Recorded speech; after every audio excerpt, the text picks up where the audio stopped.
अस्सलाम वालेकुम नाज़रीन, अॼु जो ही वीडियो हज़रत पीर लाखो दर्स रहमतुल्लाह अलैहि जे दरगाह बाबति आहे।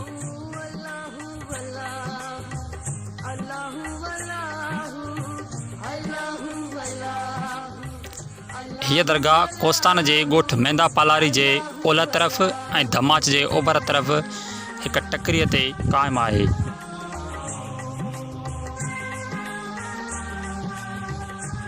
हिन दरगाह ते कोस्तान जे मुख़्तलिफ़ इलाइक़नि मां मुस्लमान तोड़े हिंदू धर्म जा माण्हू सलामी ॾियणु ईंदा आहिनि।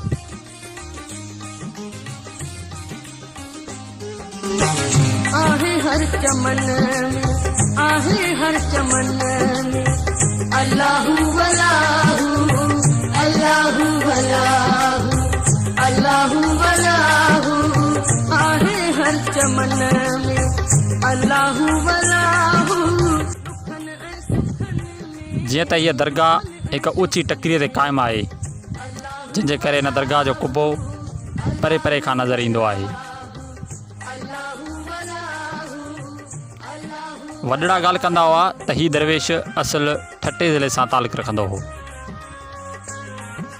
जीअं त पहिरीं हिन दरगाह ते अचण वारनि माण्हुनि खे मथे टकरीअ ते चढ़ी ज़ियारत करण में घणियूं ॾुखियायूं थींदियूं हुयूं। हाणे हितां जे माण्हुनि बाक़ाइदा सीढ़ियूं ठाराए छॾियूं आहिनि त जीअं दरगाह ते अचण वारनि माण्हुनि खे मथे चढ़ण में आसानी थिए।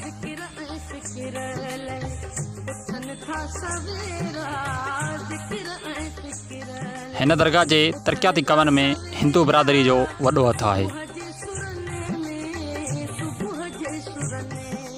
जीअं त गवर्नमेंट तरफ़ां हिन दरगाह ते RCC जॻहियूं बि ठहियलूं आहिनि, त वरी पाणी जो बंदोबस्त बि थियलु आहे।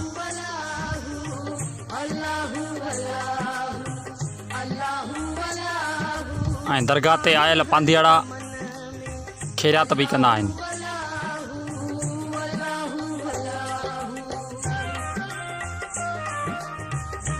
ऐं हिन दरगाह जे आसपास वारनि ॻोठनि जो क़ब्रस्तान बि हिते ई आहे।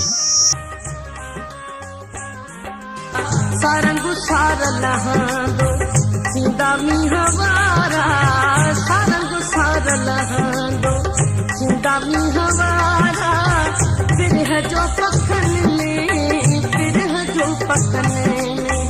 अल्लाहु वलाहु अल्लाहु वलाहु। जीअं त नाज़रीन, असांखे उमेदु आहे त असांजो हीउ वीडियो अव्हांखे ज़रूरु पसंदि आयो हूंदो। वधीक वीडियो ॾिसण लाइ असांजो YouTube चैनल सिंध कोस्तान ज़रूरु सब्सक्राइब कंदा, त जीअं ईंदड़ हर नओं वीडियो अव्हां ताईं पहुची सघे। इन सां गॾु नुमान पालारी ऐं राय पालारी खे ॾींदा इजाज़त। सिंध सलामत, साथ सलामत। कारू झर जे माण्हुनि लॻी खीर